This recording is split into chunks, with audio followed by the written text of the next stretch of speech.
Hello friend, welcome to it and repeat. কেমন আছো সবাই? আশা করি সবাই খুব ভালো আছো।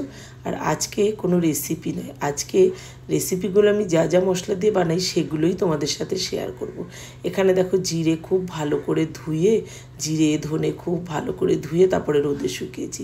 আর এটা কাঁচা লঙ্কা ছিল, মানে ওই পাকা লঙ্কা বাজার থেকে কিনে এনেছে, সেটাই শুকিয়ে নিয়েছি।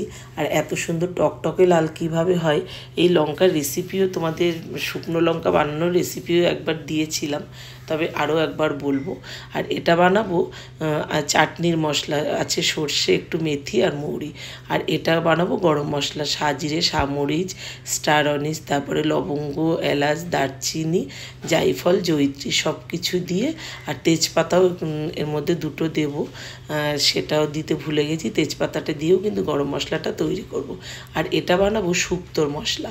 এখানে আছে রাঁধুনি, তারপরে মেথি, কালো জিরে, সর্ষে আর মৌরি, শুকনো লঙ্কা, তেজপাতা। এটা দিয়ে বানাবো শুক্তো বানানোর মশলা। দেখো মশলা তো আরও অনেক রকমের হয় না রান্নাতে, সবকটা আমি আজকে তোমাদের দেখাচ্ছি না, যতটুকু আমার সব সময় প্রয়োজন আমি সেটাই তোমাদের দেখাচ্ছি। আবারও অন্য কোনো মশলা করলে সেটাও শেয়ার করব। আর শুকনো লঙ্কা এত লাল লাল কী করে হয় সেটা একবার বলি, চলো। রেসিপি দিয়েছি তবুও একবার বলছি। আর দেখো কত মচমচে হয়েছে, একদম বাজার থেকে লাল লঙ্কা আনলে খুব ভালো করে ধুয়ে তারপরে একদম একটুখানি না ভাপ দিয়ে নেবে, একটু একটা হাঁড়ির মধ্যে জল দিয়ে, একটু ওপরে একটা ঝাঁঝরি থালা বা একটা কাপড় দিয়ে দিয়ে তার উপরে লঙ্কাটাকে দিয়ে দেবে, একটু ভাপ উঠবে, ডাইরেক্ট জলে কিন্তু সেদ্ধ করবে না, একটু ভাপানো যেমন হয় ওরকম একটু ভাপ দিয়ে তারপরে কিন্তু লঙ্কাটা রোদে ফেলে রাখবে। যেমন ঝাল হবে তেমনই কিন্তু এত সুন্দর কালারটা আসবে। তা যাই হোক, চলো প্রথমেই জিরেটা দিয়ে শুরু করি। জিরেটা আগে বেটে নিই খুব ভালো করে। আর জিরে ধনে সব কিছু ধুয়ে ধুয়ে করেছি, সেই ভিডিওটাও আমি করেছিলাম যে বাজার থেকে আমরা জিরে ধনে কিনে আনলে তার ভিতরে কতটা নোংরা থাকে, সেই ভিডিওটাও করেছিলাম। তবে কি বলো তো, আমার অন্য ভিডিও বানাতে গিয়ে স্টোরেজ ফুল হয়ে যাওয়াতে আমি ম্যাক্সিমাম ভিডিও মানে ডিলিট করতে গিয়ে ওই ভিডিওটাও ডিলিট হয়ে গেছে, তার জন্য ওটা তোমাদের দেখাতে পারলাম না। যাই হোক, জিরে ধনে ধুয়ে, মানে বাইরের মশলা অনেকেই ধুয়ে ব্যবহার করো, তবে ধুয়ে ব্যবহার করাটাই কিন্তু খুব ভালো। জিরে গুঁড়োটা হয়ে গেল, ধনে গুঁড়োটাও কিন্তু করে নিলাম। দেখো এই যে ধনে গুঁড়োটা একটুখানি, দেখো আমাদের এই মিক্সিতে অতটাও হয় না, কিন্তু ধনেটা একদম রোদে যদি একদম খুব ভালো করে শোকাও না, তাহলে কিন্তু খুব সুন্দর মশলাটা হয়, একদম মিহিন হয়ে যায়। আর এবার আমি এই যে গরম মশলা, তারপরে যে মশলাগুলো, গরম মশলা, তারপরে শুক্তোর মশলা আর চাটনির মশলাটা যে করব, সেটা কিন্তু একটুখানি নাড়া দিয়ে, সামান্য একটু গরম করে নেব, একটু নাড়া দিয়ে তারপরেই কিন্তু করব। কেননা এই মশলাগুলো ভাজাতেই কিন্তু বেশি টেস্ট আসে, তার জন্য সামান্য একটু ভেজে করে নেব। তবে দেখো খুব বেশি মশলা কিন্তু আমি বানাচ্ছি না, এই ভাজা মশলা না খুব বেশি দিন কিন্তু থাকে না, খুব বেশি দিন রাখলে কিন্তু অতটা সেন্ট ভালো থাকে না। আর এটা দেখো চাটনির মশলা, এটাও একটুখানি টেলে নিচ্ছি, একদমই সামান্য করছি। যে বললাম বেশি দিন থাকে না এই মশলা, আমি অ্যাকচুয়ালি যখন চাটনি বানাই তখনই আমি মশলাটা বানিয়ে নিই, তবে আজকে একটুখানি করলাম বলে তোমাদের সাথে শেয়ার করলাম। আর এটা ছিল শুক্তোর মশলাটা, এটাও একটু টেলে নিচ্ছি। এই মশলাগুলো একটু টেলে নিলে গন্ধ খুব সুন্দর হয়, তার জন্য এগুলো কিন্তু রোদে দিয়ে করা যায় না।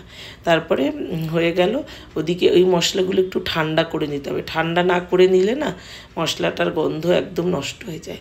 লঙ্কাটাকে আগে গুঁড়ো করে নিলাম, আর লঙ্কাটা গুঁড়ো করাতে তো পুরো ঘর একদম কাশিতে ভরে যাচ্ছে, আমি ননদ ঘরে যে আছে সমানে কাশি হচ্ছে, লঙ্কার গুঁড়ো করলে যেটা হয় আর কি।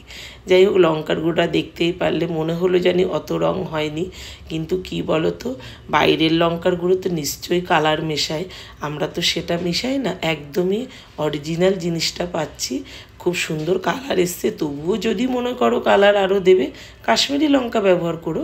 আর এখানে দেখো আমি আচারের মশলাটা কিন্তু আমি হামান কিস্তায় করে নিলাম, যেহেতু এটা একটু দারদারা করে রাখতে হবে, তার জন্য আমি এটা হামান কিস্তাতে করে নিলাম। আর এটা করলাম গরম মশলাটা, গরম মশলাটাও এইভাবে বানিয়ে নিলে ভীষণ সুন্দর কিন্তু গন্ধ হয়। আর একদম এয়ার টাইট কন্টেনারে কিন্তু গরম মশলা গুঁড়োটা, যে কোনো ভাজা মশলার গুঁড়োটা এয়ার টাইট কন্টেনারে রাখবে, তাহলে কিন্তু অনেক দিন খুব ভালো থাকে, গন্ধটা খুব ভালো হয়। আর একদমই মিক্সিতে ঘোরাতে ঘোরাতে যখন দেবে একটু মশলাটা না গরম গরম হয়ে যায়, একটু বাইরে কিছুক্ষণ রেখে তারপরেই কিন্তু কন্টেনারে ভরবে। এটা হয়ে গেল শুক্তোর মশলাটা দেখো। আর এই মশলাটা দিয়ে বন্ধুরা শুক্তো বানালে কি যে অসাধারণ হয় খেতে আর বলার নেই। আরও অনেক রকম মশলা হয়, কিচেন কিং মশলা, তারপরে ধনে জিরে ভাজা মশলা, সেগুলো কিছুই দেখায়নি। আবারও যখন ওগুলো করব সেগুলো দেখাবো। হয়ে গেল মোটামুটি আমার সারা মাস কিংবা আধা মানে মাসের বেশিরভাগ টাইমটাই হয়ে যাবে যা মশলা বানিয়ে নিয়েছি। তাহলে তোমাদের কেমন লাগলো আজকের এই মশলা বানানোর ভিডিওটা? যদি ভালো লাগে লাইক শেয়ার করে দিও, চ্যানেলটাকে সাবস্ক্রাইব করে দিও। আর ফেসবুক থেকে দেখলে অবশ্যই পেজটিকে ফলো করে আমার পাশে থেকো। আজ আসি, সবাই ভালো থেকো, সুস্থ থেকো, সাবধানে থেকো। আবার আসবো অন্য কোনো রেসিপি নিয়ে, নাহলে এরকমই অন্য কোনো ভিডিও নিয়ে। আজ আসি, সবাই ভালো থেকো, টাটা। আর এই যে দেখো সব আরও একবার করে দেখাচ্ছি, দারুণ হয়েছিল মশলাগুলো। এইভাবে তোমরাও বানিয়ে নাও, একদমই খুব সুন্দর একটা স্বাস্থ্যকর জিনিস কিন্তু ঘরে বসে পাবে।